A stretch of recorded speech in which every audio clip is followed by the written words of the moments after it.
So, moving over to video number 2 now, reviewing nostalgia, history of a dangerous emotion. So, there was a lot of change in the 1960s. As I was saying in my previous video, nostalgia is one of many psychological resources that we deploy to defend ourselves against the threat of change.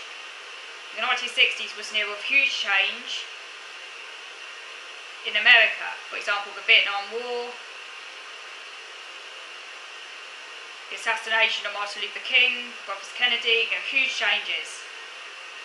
Massive identity dislocations in the 1960s. And nostalgia was one way in which people could retain and reaffirm a sense of self in this period of huge change. Nostalgia's gaze looks backwards rather than forwards, for the familiar rather than the novel, for certainty rather than discovery. Nostalgia was one of many means at our disposal for the never-ending work of constructing, maintaining and reconstructing our identities, an attempt to salvage yourself from the chaos of war, unmediated experience. But nostalgia was also a collective experience in the 1970s, something that had to be understood in terms of its close relationship to the social upheaval that characterised the 1960s.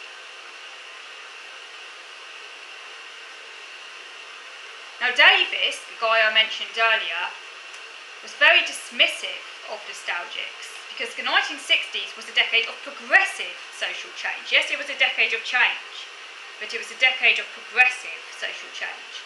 So his nostalgics were traditionalists, conventional, suspicious of reform.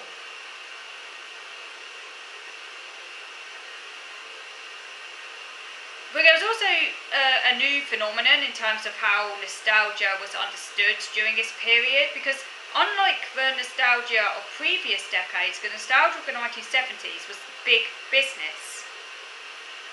A whole industry was created out of it, the American nostalgia industry.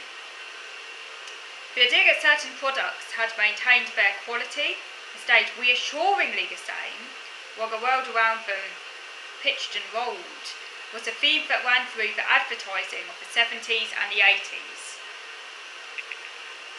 For example, household favourites like Ribena in the UK, Weetabix, Hovis and Anchor provided emotional ballast in the storms of social change. It could be relied on.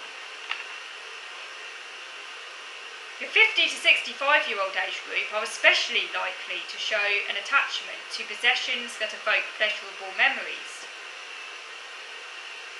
This is what psychological research has shown. The recollections of past joys escalates as the likelihood of future joys diminishes. So as the future becomes increasingly sort of narrow, if you like, because you're envisaging less and less future gains, less and less joys, you do tend to increasingly look backwards. And that's what psychology has shown, and that's why older people tend to become increasingly nostalgic. Sentimental, reassuring and secure. Personal nostalgia. Fictional, imagined childhood. In seeking to command the baby boomers' attention, marketers turned to the reminders of 1950s and 1960s, reconnecting them with their childhood.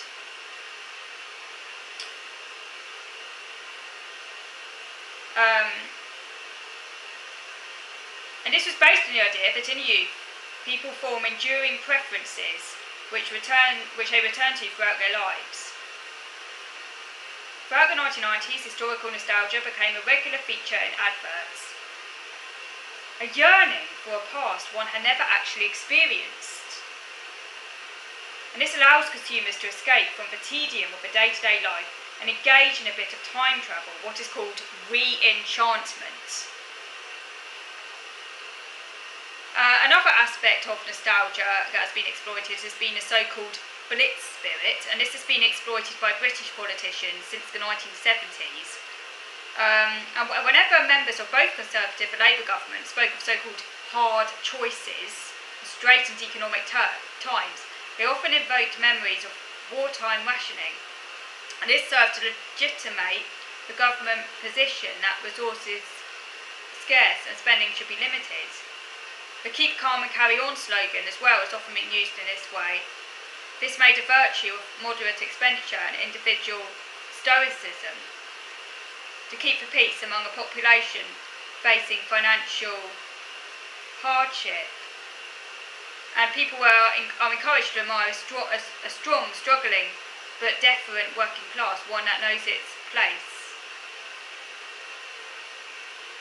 So yes, so very cynical way politicians, governments have utilised nostalgic leanings, past cognition to serve their own purposes and to maintain the status quo ultimately. So that's kind of dark side of nostalgia and how it can be weaponised and used for rather not so great purposes.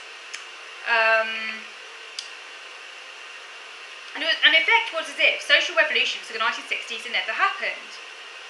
The keep calm appealed as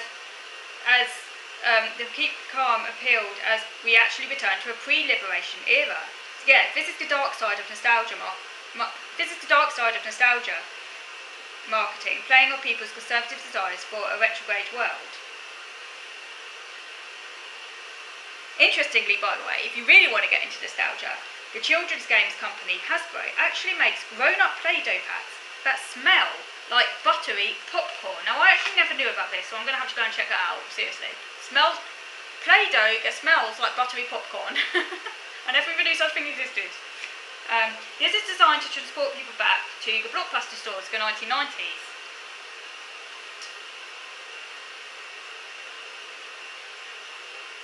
If you also want to go on a nostalgia trip, by the way, someone called James Abraham has created Act 90's Anxiety. James Abraham created Act 90's Anxiety Instagram account full of 1990s images. So if you want to have a bit of nostalgia, that's also something you can look at. Then the book looked at the 1990s revival. The younger generation romanticises a time before the internet, and this is appealing to those who didn't experience it. Now, I actually did grow up during the 1990s because I was a child during the 1990s. The 1990s was essentially a decade of my childhood, so I did live through that. But this is interesting because the younger generation they're talking about here are those who actually weren't born during the 1990s. This would be Generation Z, I think. Yeah. The ones that come after millennials. That generation, they weren't actually around during the 1990s, or at the very least they would have only been babies at the very end of the 1990s, the older ones among them. So they never actually lived during the 1990s, and yet they romanticised that time. Because you can be nostalgic, as this book has also talked about, you can be nostalgic for decades in which you were not alive in. That's possible as well. You don't necessarily have to be alive during a decade that you're nostalgic for.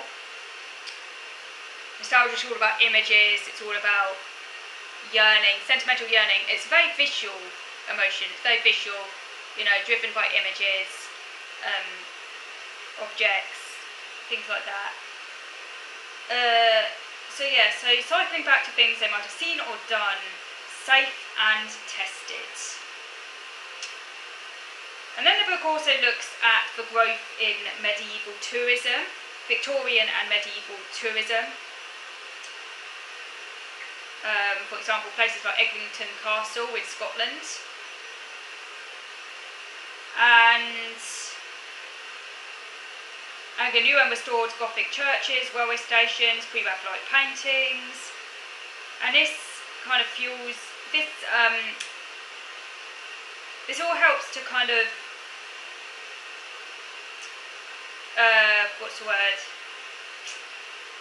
Essentially, it's an imagined medieval aesthetic tradition. A bucolic version of early English life. Think also, sort of paintings by Turner, that sort of thing as well. They're all very Constable. No, not Turner, sorry. Well, yeah, Turner to some extent, but more paintings by Constable. Those are like very kind of bucolic scenes, like pastoral kind of perfect rurality, and of course it's all very sanitised. So fantasies of a harmoniously stratified feudal society, and also the Middle Ages are often invoked as well in order to criticise our own times. Medievalism, in the 19th century, by the way, in Victorian times, there was a great birth in medievalism, which is kind of where people were sort of like yearning for kind of the medieval era. Medievalism was a reaction against the social economic ravages wrought by 19th century industrialisation. The aristocracy and the landed gentry were under threat from the new industrial middle classes, so they were experiencing status anxiety, and they turned towards the medieval fantasy world to reassert feudal ideals,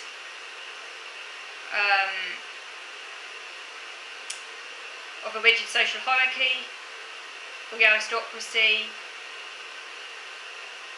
The Middle Ages offered security over autonomy, charity over opportunity, and hierarchy over equality. So yeah, very reactionary kind of type of nostalgia. And the working classes also lamented the lost ancient rights as well, championing a rural England of small landholders and domestic craft, and they feared the factories and the workhouses. One such nostalgic, of course, was William Morris. The idea that medieval craftsmen made beautiful things and enjoyed their labours. And the medieval period still enthralls people to this day, but of course it is very much a fantasy. Now, the concept of the Middle Ages was actually first invented by Renaissance scholars, and the appeal of the Middle Ages is felt most strongly in the USA. For example, King Arthur and Robin Hood legends are very, very, very popular in America. Actually, possibly even more so than in the UK, which is quite interesting. And there's a lot of anti-technology nostalgia, like wanting to recapture a period with clear moral values, for example, honour, courtesy, chivalry.